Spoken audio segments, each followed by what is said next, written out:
राधे राधे, जय श्री कृष्णा। आप सभी को मेरे इस YouTube चैनल पर हार्दिक स्वागत है। दोस्तों, पिछले वीडियो में मैंने आपको भोजन का वर्गीकरण, फंक्शंस ऑफ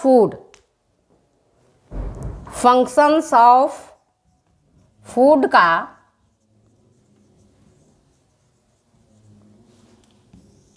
पौष्टिकता के आधार पर जो वर्गीकरण किया गया था उस पर विस्तार से चर्चा किया है। आज के इस वीडियो में मैं आपको कार्य के आधार पर, फंक्शंस के आधार पर भोजन का वर्गीकरण कैसे किया जाता है, कितने तरीके से किया जाता है, इस पर चर्चा कर रही हूँ। आपको पता है भोजन का वर्गीकरण, जैसा कि मैंने पहले बताया आपको, 5 आधार पर किया गया। फंक्शंस के आधार पर, पौष्टिकता के आधार पर, वो कहाँ से निकला, क्या उसका ओरिजिन था उसके आधार पर, उसकी रासायनिक संरचना कैसी थी उसके आधार पर, और नस्वरता के आधार पर कि कितने दिन में वो सड़ जाता है, पेरिसिबिलिटी जिसको हम बोलते हैं, इसके आधार पर हमने चर्चा पिछले बार में किया था। तो ये 5 आधार हैं भोजन के वर्गीकरण के। आज के इस वीडियो में मैं आपको कार्य के आधार पर भोजन का वर्गीकरण समझाऊंगी। तो अगर कार्य के आधार पर भोजन का वर्गीकरण देखते हैं तो हम देखते हैं कि 3 भागों में इसको हम बांट सकते हैं। 3 भागों में बटा हुआ है। कौन सा? पहला शरीर निर्माणात्मक, दूसरा ऊर्जादायक और तीसरा है शरीर रक्षात्मक। शरीर निर्माणात्मक, बिल्डिंग, बनाना, निर्माण करना। तो शरीर निर्माणात्मक जो भोज्य तत्व है, जो भोजन है, जो पोषक तत्व है, वो है प्रोटीन, विटामिन, खनिज लवण। ये 3 हैं जो शरीर निर्माणात्मक भोजन के अंतर्गत आता है। 3 हैं शरीर निर्माणात्मक के कार्य करते हैं। प्रोटीन, दूसरा है विटामिन, तीसरा है खनिज लवण। प्रोटीन का मुख्य काम है बॉडी बिल्ड करना। क्या करना? बॉडी को बिल्ड करना, निर्माण करना।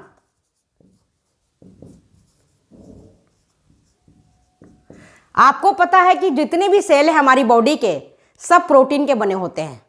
Sales are made up of protein, आपको पता ही है। तो जितनी भी कोशिकाएं हैं उन सब में कभी न कभी, कहीं न कहीं टूट फूट होते रहता है।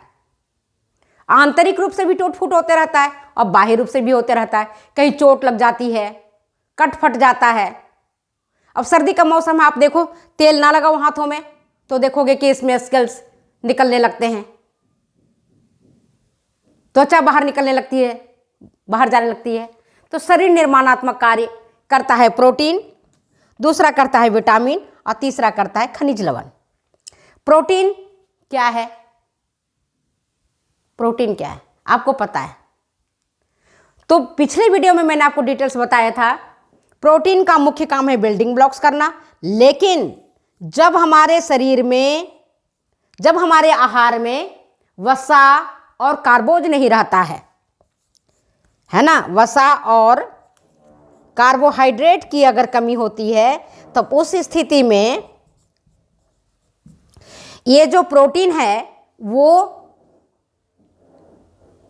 ऊर्जा देने का काम करने लगता है। और कितना देता है? 4.2 किलो कैलोरी ऊर्जा इसे मिलती है। 1 ग्राम प्रोटीन से 4.2 किलो कैलोरी ऊर्जा मिलती है, जो कि प्रोटीन का सहायक काम है।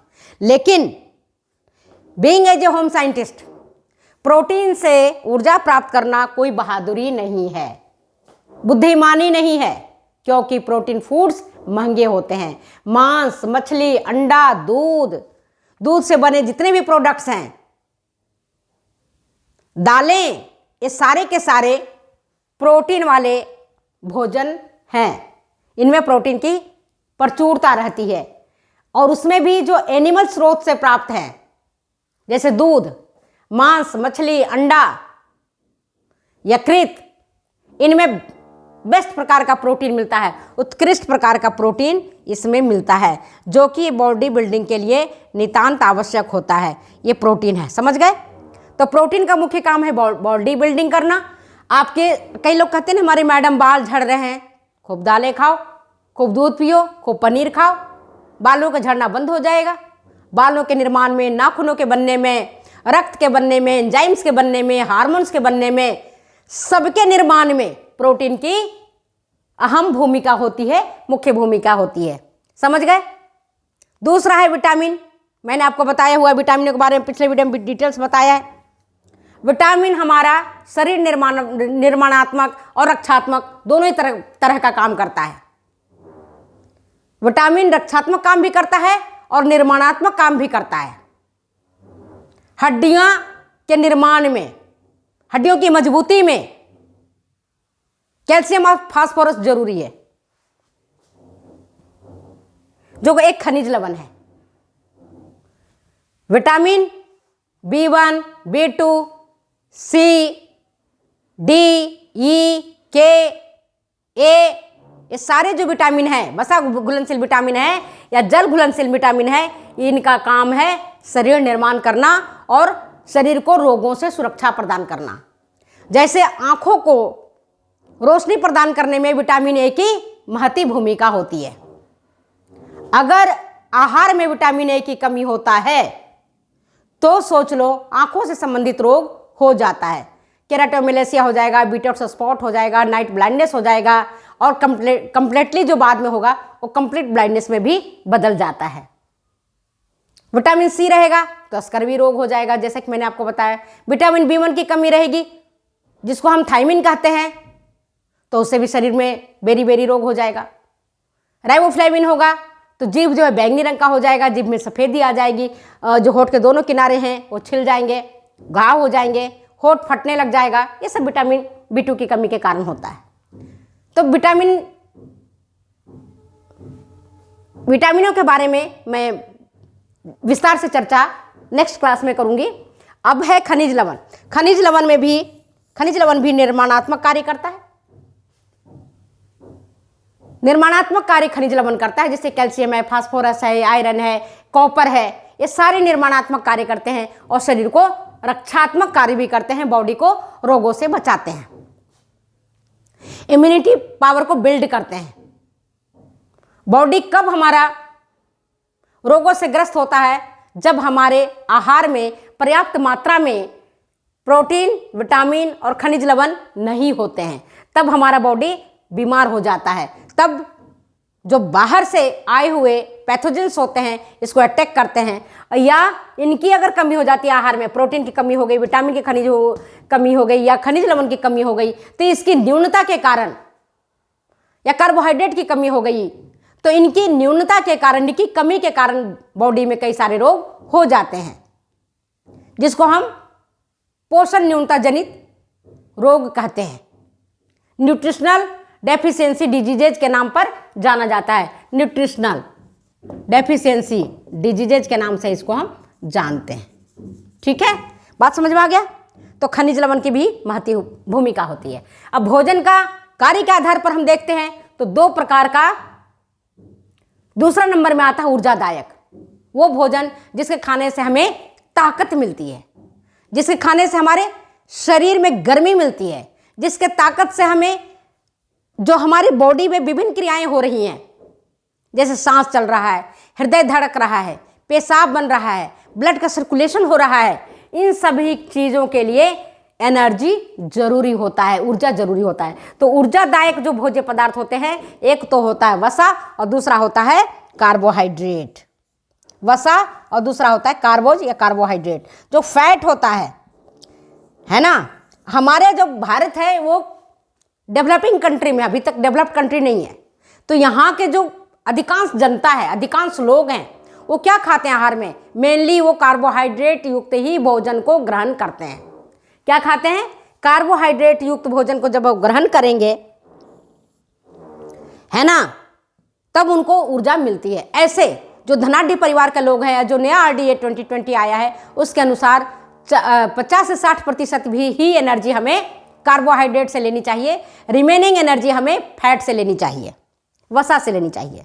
तो वसा जो है ऊर्जा हमें देता है और कार्बोहाइड्रेट भी ऊर्जा हमें प्रदान करता है, लेकिन हमारे मुख्य स्रोत जो है वो कार्बोहाइड्रेट होना चाहिए।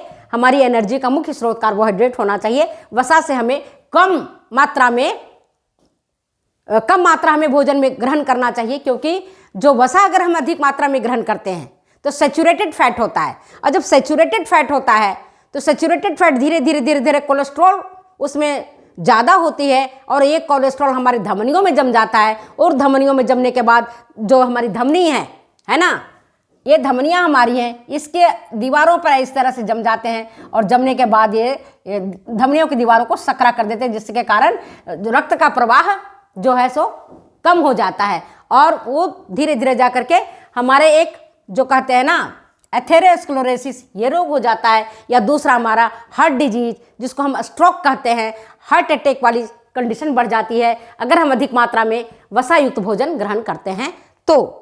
अब है कार्बोहाइड्रेट से हमें 4.2 किलो कैलोरी ऊर्जा मिलती है, और वसा से हमें 9.1 किलो कैलोरी ऊर्जा मिलती है, जबकि इससे दुगना हमें मिल रहा है, दुगने से भी ज़्यादा लगभग मिल रहा है। फिर भी हमें वसा कम मात्रा में लेनी चाहिए और कार्बोहाइड्रेट अधिक मात्रा में लेनी चाहिए। ठीक है, बात समझ में आ गए? तो आपने पढ़ लिया शरीर निर्माणात्मक भोज्य पदार्थ, दूसरा पढ़ लिया ऊर्जादायक भोज्य पदार्थ, और तीसरा जो अब हम वापस चर्चा करने जा रहे हैं वो है हमारा शरीर रक्षात्मक भोज्य पदार्थ। शरीर रक्षात्मक भोज्य पदार्थ, तो शरीर रक्षात्मक भोज्य पदार्थ में जो हमारे बॉडी को विभिन्न प्रकार के रोगों से सुरक्षा प्रदान करता है वो करता है प्रोटेक्टिव फूड कहलाता है। इसको हम प्रोटेक्टिव फूड कहते हैं, प्रोटेक्टिव फूड कहते हैं। तो प्रोटेक्टिव फूड के अंतर्गत कौन सा आता है? प्रोटीन आता है, खनिज लवण आता है, विटामिन आता है, जिस पर हमने विस्तार से चर्चा किया है। तो आप समझ गए होंगे कि किस तरह से और कैसे हम आहार का वर्गीकरण किन किन आधार पर करते हैं। तो आपने देख लिया होगा कार्य के आधार पर जब हम भोजन का वर्गीकरण करते हैं तो इसे 3 वर्गों में बांटा गया है। एक तो जो हमारा बॉडी का निर्माण कर रहा है, रटने वाली बात नहीं, समझने वाली बात है, आप समझोगे तो याद हो जाएगा। जो हमारी बॉडी को निर्माण कर रहा है, जो हमें ऊर्जा दे रहा है, और जो हमें रोगों से सुरक्षा प्रदान कर रहा है। तो रोगों से सुरक्षा प्रदान करने वाले प्रोटीन, विटामिन और खनिज लवण है ना, पीवीएम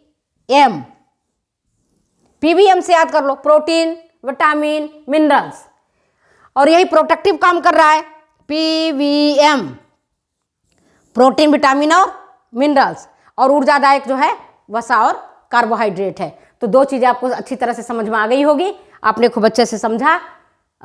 और अगर वीडियो अच्छी लगती है तो प्लीज़ शेयर करें, कमेंट करें, सब्सक्राइब करें।